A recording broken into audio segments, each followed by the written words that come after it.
श्री स्वामी समर्थ. नमस्कार सर्वांना. आपल्या हिंदू धर्मामध्ये संकष्टी चतुर्थी ही खूप महत्त्वाची मानली जाते. ही तिथी गणपती बाप्पांना समर्पित असते. या दिवशी सर्वजण गणपती बाप्पांचा आशीर्वाद मिळवण्यासाठी आणि जीवनातील सर्व अडचणी दूर होण्यासाठी उपवास देखील करतात. हे उपवास चंद्राच्या दर्शनानंतरच सोडले जाते. आपल्या सनातन धर्मामध्ये या संकष्टी चतुर्थीला खूप महत्त्व दिले जाते. असं म्हटलं जातं की या दिवशी गणपती बाप्पाची पूजा करून व्रत केल्याने शुभफळ प्राप्त होते आणि गणपती बाप्पाचा आशीर्वाद हा सदैव आपल्यावरती राहतो. उदय तिथीनुसार आपल्याला संकष्टी चतुर्थी जी आहे ती 14 जुलै 2025 वार सोमवार आहे आणि सूर्योदय संध्याकाळी 9:59 होणार आहे. तर प्रत्येक महिन्यामध्ये संकष्टी चतुर्थी ही येते आणि प्रत्येक चतुर्थीचं महत्त्व हे देखील वेगवेगळं असतं. तर मासातली संकष्टी चतुर्थी 14 जुलैला आलेली आहे. आषाढ महिन्यातील कृष्ण पक्षातील चतुर्थी तिथीला संकष्टी चतुर्थी म्हणतात. आषाढ महिन्यातील संकष्ट चतुर्थीलाच गजानन चतुर्थी ही असे म्हटले जाते.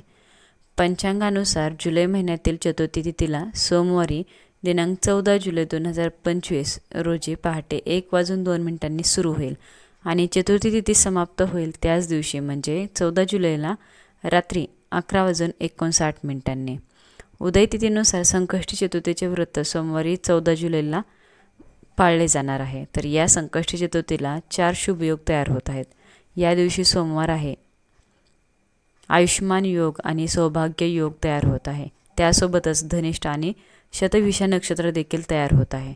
संकष्टी चतुर्थीला आयुष्मान योग सकाळपासून सायंकाळी 4:14 असेल. त्यानंतर सौभाग्य योग तयार होईल. धनिष्ठा नक्षत्र हे सकाळपासून 6:49 असेल. त्यानंतर शतभिषा नक्षत्र असेल. या दिवशी अभिजित मुहूर्त सकाळी 11:59 ते दुपारी 12:55 राहील.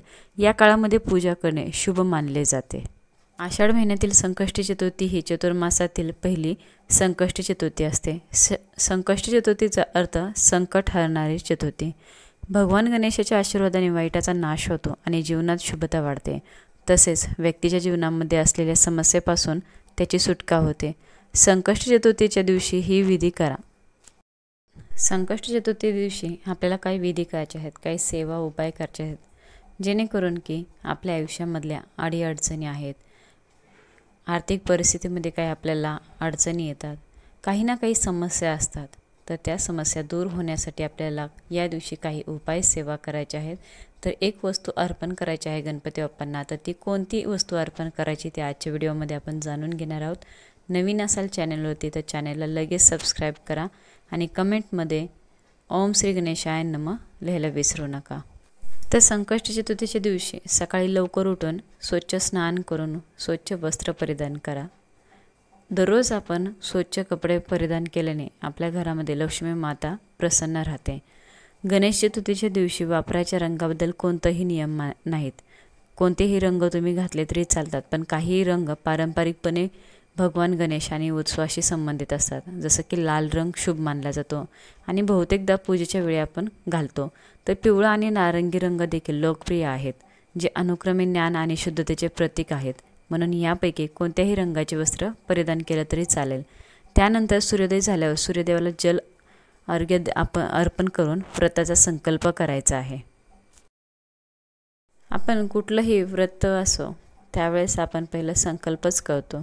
तर संकल्प करूनच आपण कोणतंही व्रत सुरुवात करतो. तसंच तुम्हाला सूर्याला अर्घ्य देऊन व्रताचा संकल्प करायचा आहे. देवघर स्वच्छ करून पूजेच्या ठिकाणी गणपतीचा फोटो किंवा मूर्ती स्थापित करायची आहे. तर तुम्हाला त्या दिवशी गणपतीच्या मूर्तीला अभिषेक करायचा आहे. परंतु सर्वप्रथम देवासमोर दिवा लावून घ्या. मग तुम्ही गाईच्या शुद्ध तुपाचा दिवा लावू शकता किंवा तुम्ही जे देवघरामध्ये दररोज तेल वापरता दिव्यासाठी ते तेलाचा दिवा लावला तरी चालेल. पूजेच्या वेळी आपला चेहरा पूर्व किंवा उत्तर दिशेलाच असावा. गणपती बाप्पांच्या मूर्तीवर ओम गण गणपती नमः या मंत्राचा जप करत पाण्याने आणि दुधाने अभिषेक करायचा आहे. गणपती बाप्पाला अष्टगंध लावा. लाल सिंदूर अर्पण करा. पूजेनंतर ते सिंदूर त्यांच्या पायाला लावा आणि नंतर त्याच आपल्या कपाळाला टिळा लावायचा आहे. गणेशाच्या कृपेने तुमच्या मनोकामना नक्कीच पूर्ण होतील. पूजेला सुरुवात करत असताना गणपतीला हळदी कुंकू, जास्वंदाचं फूल लाल जास्वंदाचं लाल फूल अर्पण करायचं आहे, अक्षदा वस्त्र इत्यादी अर्पण करायचं आहे। गणेश पूजनाच्या वेळी गणपतीच्या पोटावर 11 दुर्वांची पाने चिटकवायची किंवा 21 दुर्वांच्या जुडी गणपतीच्या पोटाजवळ अर्पण करा। दुर्वांची जुडी गणपतीला अर्पण करताना दुर्वांची देठ गणपती बाप्पांच्या दिशेने ठेवायची आहे। तुम्हाला 11 वेळा ओम श्रीम ओम ह्रीम श्रीम ह्रीम क्लीम श्रीम क्लीम वित्तेश्वराय नमः या मंत्राचा जप करायचा आहे। गणपतीची आरती करायची आणि नैवेद्य अर्पण केल्यानंतर गणेश स्तोत्र अथर्वशीर्षण पठण करायचं। ओम ग गणपती नमः या मंत्राचा 108 वेळा किंवा जितका जास्तीत जास्त वेळा जप करता येईल तितका करावा। तुमच्या इच्छा पूर्ण करण्यासाठी गरीब आणि गरजूंना दान करा, अन्नदान करा। सर्वात श्रेष्ठ म्हणजे अन्नदान आहे। संकष्टीच्या व्रतामध्ये गणेशाची पूजा करून त्यानंतर रात्री चंद्राची पूजा करायची आहे। अर्घ्य दिले तरच हे व्रत पूर्ण मानले जाते। चंद्रोदयानंतर रात्री दुधामध्ये कच्चे दूध, संपूर्ण तांदूळ, पांढरे चंदन आणि पांढरी फुलं घालून त्या पाण्याने चंद्राला अर्घ्य द्यायचं आहे। गणपती बाप्पांच्या समोर ऋण हरता गणेश स्तोत्र वाचा, यामुळे तुमच्या घरात पैसा येऊ लागेल, कर्जमुक्ती मिळेल, कुटुंबात सुख समृद्धी नांदेल।